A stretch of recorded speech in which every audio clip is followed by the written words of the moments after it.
On Thursday night, when I joined the choir music fellowship for their practice, the question was raised, why are we hearing all about this harvest stuff when it's not harvest time? Well, one must remember that the lectionary is set up in the northern hemisphere, and it's kind of harvest time there. So that's why we're getting all the harvest time stuff. But it's actually a good thing to hear about harvest. Because for Christians, it's always harvest time. There's always an abundance of wheat to gather in. Now, that's not really what I want to speak about today. Because again, I might as well sit down because the gospel has the parable and Jesus' explanation. What more is there? What can I say? That's what it is. That's what Jesus said it is. So, you're not going to get away with me just sitting down and we carry on with singing wonderful hymns. At the service preparation for last Sunday, Aldine, you can correct me if I'm wrong, please. Aldine told us about how Nicholas had helped with her sermon at Irene Homes. And this got me thinking about what you would observe if you go into any gym and find the section where people are lifting weights. Now, I don't really go to gym much, but I used to swim quite a lot at Virgin Active. And there's a very big space between the swimming pool and the people doing weights up at the top. So I'm going by what some of my friends say. If you go to the section upstairs where they're lifting weights, you will hear a lot of grunting and groaning. Weightlifters often groan. It's kind of like those tennis players,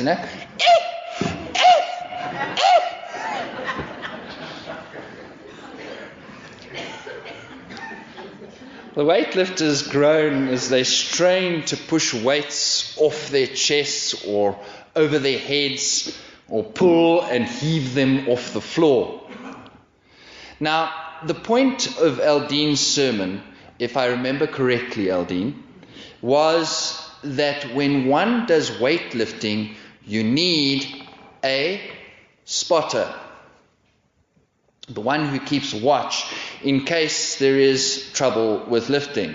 Like you get over ambitious and you're on the bench press and you just put too much weight there and then you try and lift it off and you just get it off the hooks and then it goes, ugh! You need someone to help you get it off. Otherwise you're going to stay there for a very long time.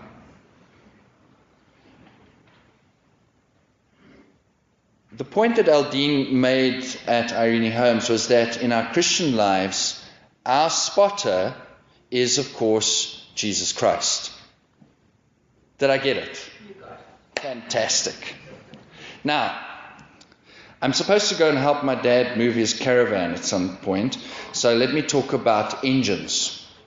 If you attach a heavy caravan, which is now in a ditch dug by warthogs, say like my dad's caravan, to a car, say like something with a slightly smaller engine than my Jeep. And remember, my Jeep is not a Land Rover. So its clutch did smell a little bit after I pulled that caravan out. And you point your vehicle uphill. You will hear the engine groaning. Gears push against gears. The engine revs. And the car groans as it strains forward. That's why my dad is doesn't want to use his 1300 Chana Bucky, but rather my 2.7 diesel Jeep. Dear friends, this is the sound of creation. Groaning is the sound of creation. As St. Paul tells us in his letter to the Romans, we know that the whole creation has been groaning in labor pains until now. And I think it's a vivid image. Perhaps it isn't such a fantastic metaphor for women who have actually experienced labor pains, but it does remind us of the difficult work of creation. The work can be hard. The work can be groan-inducing. Groaning, of course, dear friends, happens in a gap between what we are trying to do and what we hope to do. Groaning reminds us that the time spent in the gap between what is and what could be is a place of hard work. We often talk about building bridges. Thank you for that image, Louis. We often talk about building bridges to get over the gap. But as Christians, we don't worry about the bridge. We need to go through the ditch to the other side. Our readings from the New Testament today are about living in the gap. And those of you who've been to London, it's not about minding the gap, but being in the gap. We hear about the gap between creation as God intends and wills it, and where we are now. Paul describes how to somehow live optimistically and with hope in a world that so often doesn't fulfill what God has promised to us. He calls this, of course, life in the Spirit. Paul's entire ministry, in a way, was driven to close the gap. Paul felt that he had seen the fulfillment of creation in Jesus. He knew that fulfillment was within grasp, within reach. And Paul also knew the communities he preached to still lived with injustice, with war, poverty, and suffering. Gee, nothing's changed in 2,000 years. Paul knows both the glory that is to come and the very present sufferings of our time. He exhorts the Roman Christians to live in the Spirit because he also sees the glory that is just beyond the gap. A life in the Spirit is a life characterized by the confidence that through Christ we have been freed from all the things that can increase our suffering, can increase our anxiety. A life in the Spirit is a life lived free of prejudice, of hatred and violence, and instead is filled with joy and reconciliation. A life in the Spirit is a way to live in the gap between what is and what shall be, in joyful expectation and not out of desperation. The Gospel passage also speaks to a life in the gap. The reign of God, the reign that Jesus preached, was here and now, is described as glorious. And Jesus compares it to a wheat field. A field of wheat is the source of not just one loaf of bread, but an abundance of bread. Of course, those with gluten problems, you're going to have to think in terms of other kinds of grain. The wheat field is an image of an abundance of what was, and for many still is, the basic food and basic source of life. Yet, in the midst of this vision of abundant life, there are weeds. The weeds fill the space between each of the plants, the wheat plants, and they cannot be removed easily. The parable today is about having to wait in the gap in a world of both abundance and weeds.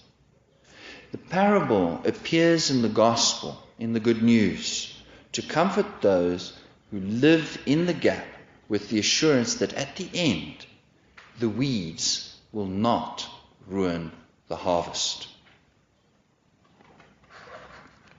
I think it is very difficult to live in the gap. Anglicans like to call themselves the via media, the middle way.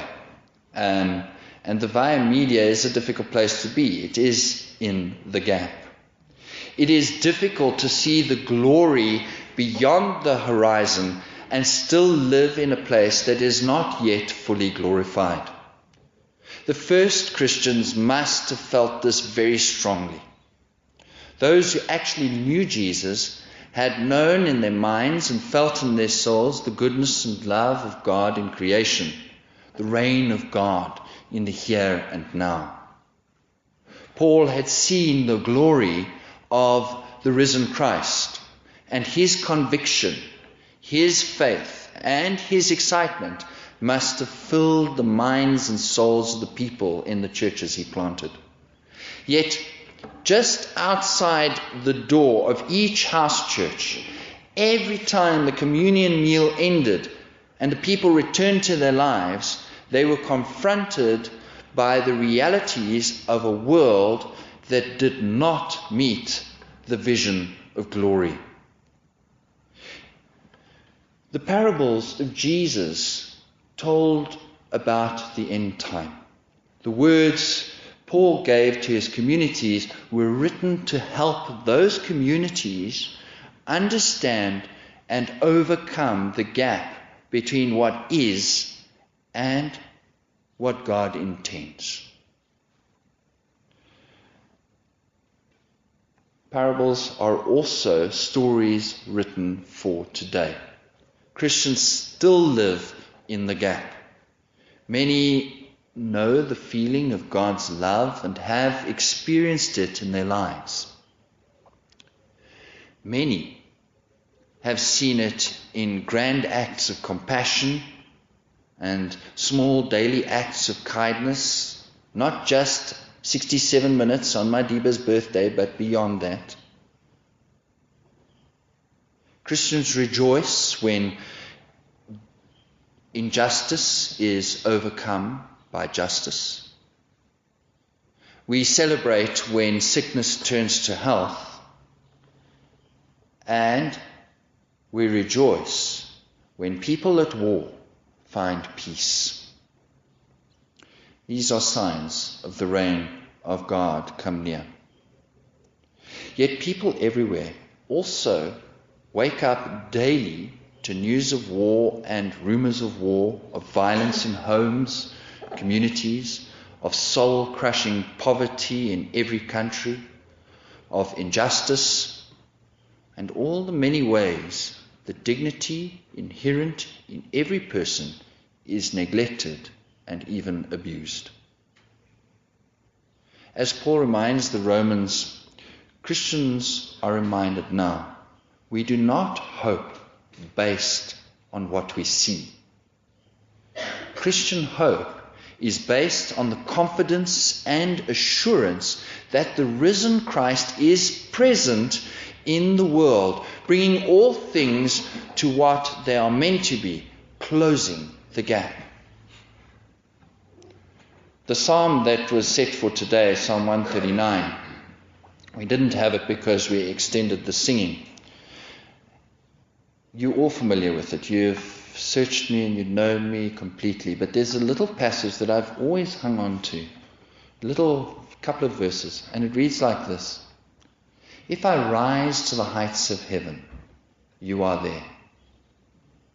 And if I make my bed in the grave, in Sheol, in hell, if you like, you are there also.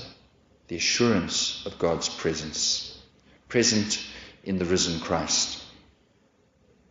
God's focus is on closing the gap between what is and what ought to be. This is the work of God from the beginning of creation. And to be Christian is to join in that mission, because all people are children of God, part of that creation coming into being. The way to join in this work is to live a life in the Spirit, of course. This isn't a life that tries to ignore the gap. Because if we ignore the gap, we're living in cloud cuckoo land. It is a life that can walk confidently into and through the gap, angered by injustice, grieving over suffering, striving, straining, grunting and groaning. And I think this is pretty much where the church, more specifically where the Anglican Church is, as it battles within itself over issues of sexuality, women bishops, and now more recently, assisted dying. It is about living in the gap and allowing for what Archbishop Justin Welby has repeatedly referred to over the past year or so as mutual flourishing. Or if you like, being the spotter for others, not in a judgmental way, but in order to give a compassionate hand to those who struggle. Dear friends, we may be surprised, of course, to discover who are the weeds and who are the wheat.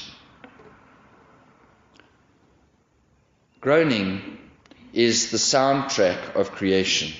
It is the sound of the gap closing, of the Spirit overcoming resistance. Life in the Spirit strains and groans to close the gap. It is a good, honest groaning, the soundtrack of what will be coming into being. Life in the Spirit is a life that closes the gap between the weight on the chest and the weight lifted high and triumphantly overhead. Life in the Spirit closes the gap between the engine straining against the gears and finally reaching optimum speed, running like an well-oiled machine. Dear friends, we as Christians are to be gap closers.